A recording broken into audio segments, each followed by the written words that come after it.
Everyone has a good story to tell, and you know it is a good story when the person leans in and says, "See, what had happened was," and then tells the story. This podcast provides those opportunities to tell those types of stories in education. The stories will be from the good, the bad, and everything in between. We wanted to do this podcast to showcase stories in education and to give flowers to educators who deserve recognition for their excellence. Our guests will feature parents, students, teachers, administrators, and just about anyone who is involved in education. These stories will inspire you, challenge you, and help you to reflect on your practice of education, whether it be from the inside of the classroom or outside. If you have a good story to tell, we'd love to hear it. Email us at contact@andredowdy.org.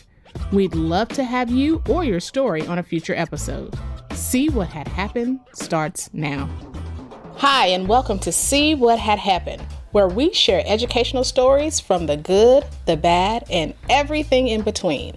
We're your co-hosts, Danielle and Andre Daughty. What's up with you? Hey, we are so glad that you have been joining us on this journey, and sprout out to all of you all who've been rocking with us from day one. If you haven't been there with us since day one, it's cool. We're glad that you're here this episode. We have all those episodes on YouTube and anywhere where podcasts can be found. And so check us out. We're pretty cool. All right. Today's guest has taught all high school courses, including AP, calculus. Everything. For 15 years. What? Everything. And she is such a great dear friend. She family, let's just say it like that. She family with us. And so we would love for you all to welcome to the stage Telannia Norfar. Hey, Telannia. Hey, Telannia. I have to admit, I was dragged into that last course. I was not trying to I wasn't trying to teach AP Calc, but the babies needed somebody. Hey, and you're pretty good for 15 years teaching AP calculus. Oh, my goodness. That is phenomenal. Yes. Oh, my goodness. Yeah. Well, Telannia, tell the people all the things that you do. Yeah. Please. Who is Telannia? Yes. Oh, girl. Okay, y'all. I'm gonna keep it to the heart of me because if I really mention everything I do, it might be Jesus coming back. So I am first and foremost, even though my husband doesn't feel like it, I'm a wife of almost 18 years. To a wonderful, wonderful man who loves me so ridiculously. I do not deserve how much he loves me and forgives me. So I do try and do that first. And then second is I go hard in the classroom. I'm a teacher, a mathematics teacher, as y'all mentioned, at Northwest Classen High School in Oklahoma City. My alma mater. So I'm a Knight through and through and back being a Knight. So I love that. And of course, inside of that building, I do so much. I am department chair for the math department. I've been doing that on and off my 15 going on 6. This will be my 16th year. I'm like 1 away from 16 years of this. Wow. And I am on the school behavioral intervention system committee. I'm also an avid person in the district, always trying to get my voice out there. I'm on several committees through it, and a high activist person in my union, American AFT, hard and true. And I would say another piece of me that's outside of education that is huge is I just love trying to serve my community. It's been harder this year. It's just been so much with teaching, but I try to be involved in different community things and connect with my legislators and help sort of improve my civic life in general. So that's a little nutshell. Every once in a while I'm writing books. Every once in a while I'm applying for awards. Like I just got notified that I'm the state teacher chosen again for the Presidential Award of Math and Science. So every once in a while I'm doing excellent. In between other things. Every now and then I just write a book. Yeah. I love it. For those who don't know, Telannia is the one who inspired me to take the leap. Telannia was like, "Hey, you're pretty good at this thing that you do. Have you ever considered doing it beyond Oklahoma City?" And I was like, "Nah." And I remember Telannia asked at least 4 years in a row, like, you really need to consider jumping and taking that leap. And over those 4 years, I was like, nah. And then finally, that fourth year, talking to Danielle and Telannia, I was like, let's try it. And I regret that I didn't take that jump much sooner. Ever. I was trying to work through Danielle. I was working myself. It was crazy, Yeah, but it's okay. It it was is God's okay. timing, and you here now. And I'm here now. Yes. And I'm so glad that I am here now. Yeah. We wouldn't have this podcast. So I'm just Exactly. saying, yeah. When you hear a story starting with "see what had happened," you know it's going to be a good story. Absolutely. So, Telannia, go ahead and set up this story for us. Is it from your perspective as a teacher? Is it from the student's perspective? Whose perspective is it from? Oh, it's completely mine. Okay. And what had happened was I thought I was about to get fired. Ooh. I'm sold. Yeah. At the same time, like I had jazzed up a math class in a way that I never ever imagined math could be. But in the moment, I was like, I'm about to lose my job. I barely got here, and they're about to take back my contract for fight in math class. Oh my. Okay, you've got me sold. What had happened? Well, okay. Now this is something every teacher can relate to. You're always learning something. There's always some focus that you're working on as a school. So we're working on literacy across the curriculum. Beautiful thing to do, right? And I was still kind of new to teaching. This was going to be like my fourth year of teaching. And my first time in a building that really gave you professional development. I started out at another school for 2 years, and they didn't have PD, at least not much of it. And so this was my second year at Northwest, and I finally was getting PD. And so I had learned about this anticipation guide strategy. I was like, oh, this is cool. And I was like, okay, I can get my kids to read a little bit about mathematics, jazz them up, have good conversation. I'm all hyped. And so I took one of their samples and I rewrote it to match our textbook. And I had a couple of statements that seemed to be like, you could think that it's true or you could think that it's false. It would be a good conversation. But just like light, I'm thinking these true and false ain't gonna get serious by nobody. So those of you who don't know an anticipation guide, it's statements and the kids before they read something, they mark whether they think it's true or false. Then they go to read and they discuss whether it really was true or false. So I'm in the class. I have them all in these different groups. I'm trying to help one group in the back who struggles with English. It was their second language. And all of a sudden I'm hearing like people getting loud. Like I felt like it was gonna be two steps away from some swings happening. So I'm like, what in the world happened? They supposed to just be talking about is this true or false? So I'm trying to stay calm, right? I'm walking slowly, hoping they won't notice that I'm about to kind of come between them, just in case I catch, because I'm about to get fired as far as I was getting concerned. So I'm getting closer and closer, and I heard they're literally fighting about a math statement. One person just knew slope meant this, and another one was like, no, you wrong. They were so heated, they really did look like they were about to do blows about it. So I'm like, okay, I don't even really want them to stop talking because they talking about math. Maybe I could work my way out of this. If I do get fired, I'm like, but they were fighting about math, y'all. Like, that's what you hired me to do. So I get it. They notice I come now. And so they bringing me into the argument once they seen him. Like, Miss Norfar, tell her I'm right. Another one's like, tell her she wrong. They going at it. So I was like, okay, well, I was like, I can't, I'm like trying to save this. I'm like, okay, this is a good conversation. I don't really want to say who's right or wrong. I said, help me understand why do you think you're right? Why do you think you're wrong? I said, let's talk this through. That's what this is supposed to be. And so I get them to calm down. And we start talking through, and I thankfully helped them come to their own understanding that it was a subjective sentence. Like, it really wasn't completely true or false. It was dependent on the angle that but I never expected them to even think about that, like, or get that serious about it. And so they calmed down. It was cool. But I was like, oh my God. I was like, I almost got I was like, I don't know if I should do this again. Yeah. But it was so like just refreshing for people to get into math that I was like, I gotta keep this up. Like I gotta find a way to help them not go to blows, but at the same time have this wonderful But can you dialogue. imagine how passionate your your theory is, your idea, your hypothesis is to say, I'm gonna fight you. No, you are wrong. Square up. Oh. Yeah. Yeah. And about a school subject. Exactly. Yeah. Not politics, not religion. Yeah. Not dating, not none of those things. The kids, we talking math. Yeah.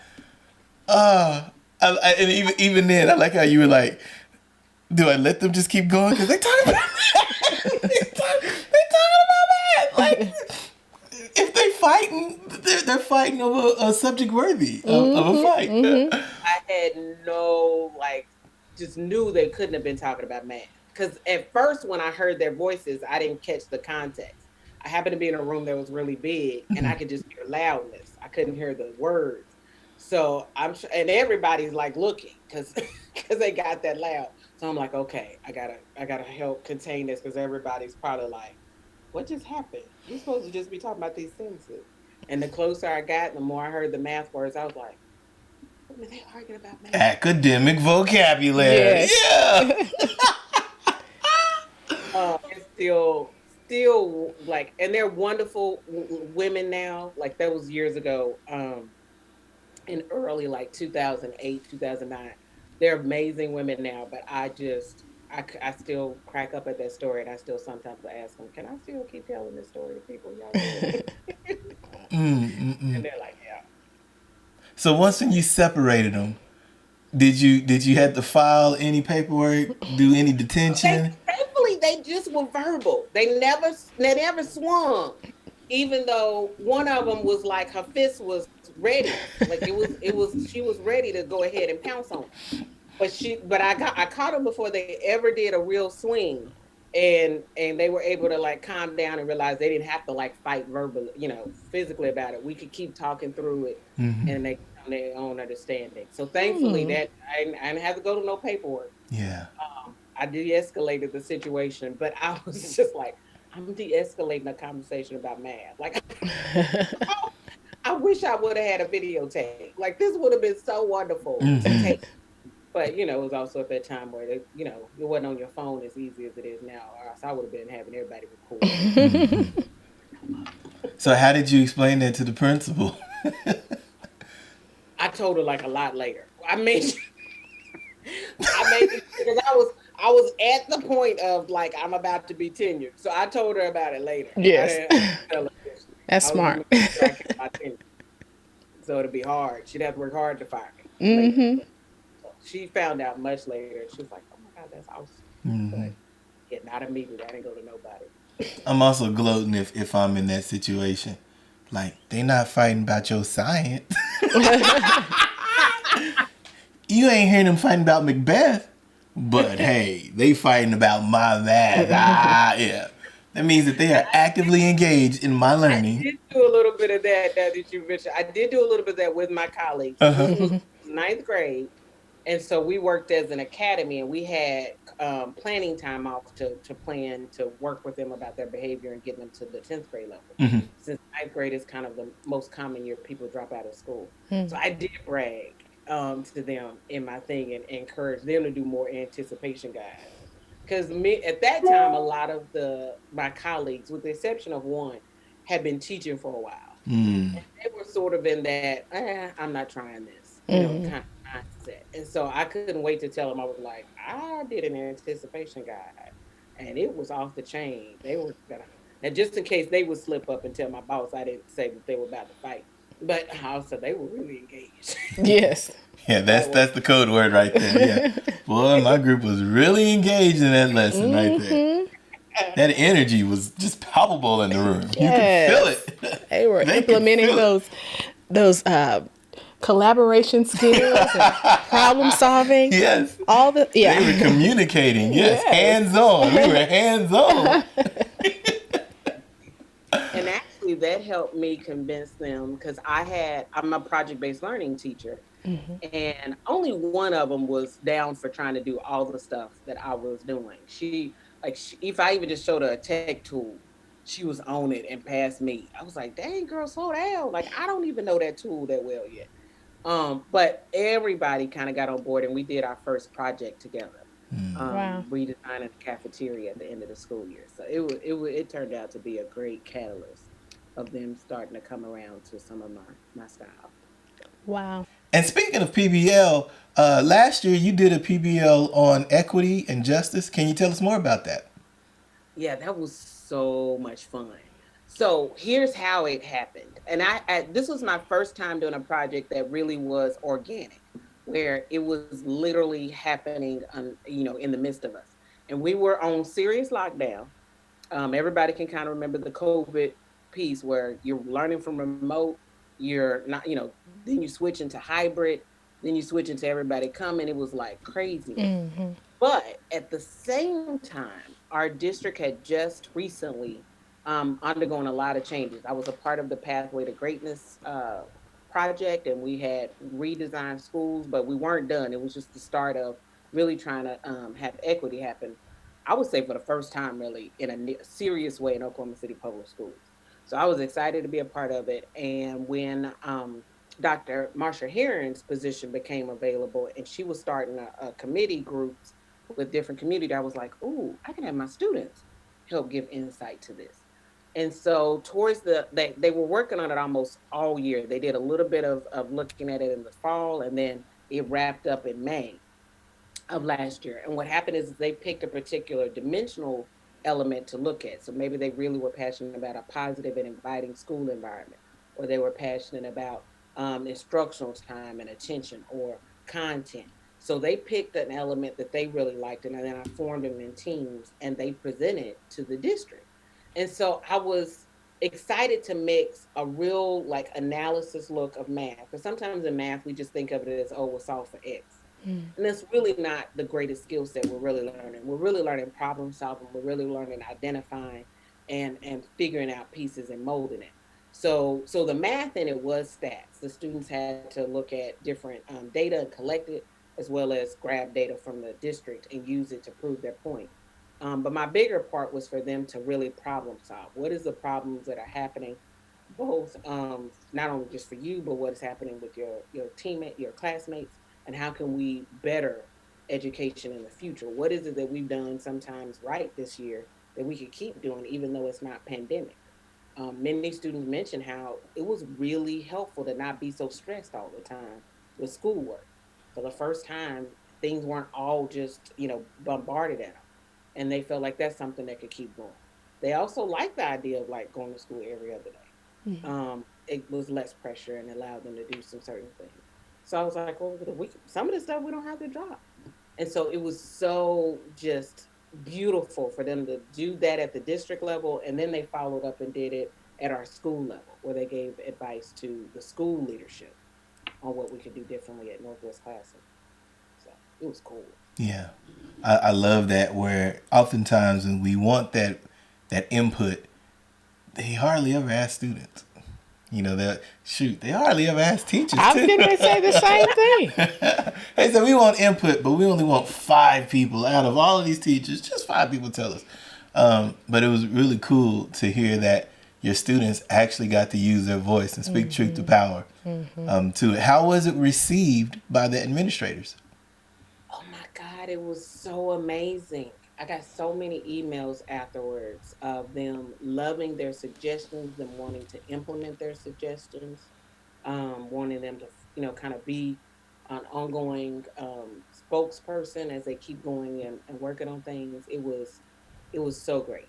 I'm so excited because that was the one thing that I was afraid of is would they not see their words come into fruition? There's nothing more deflating than you're not being taken seriously when you're asked for your advice. So it was great. It was really great. They were loving it and want to do more of it. I was like, well, that's all I needed. I'm gonna be sending you some more emails next year. Some of the best educators in the world are people you've never heard of. They may not be on TV or get the National Teacher of the Year awards, but we want to give those teachers their flowers today. With that said, we present Sprout Outs.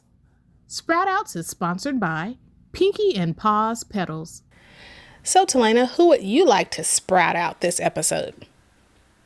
You know, and I feel like we're still really not out of it, even though we thought we would be. But I want to shout out to all of the teachers during the 2021 school year.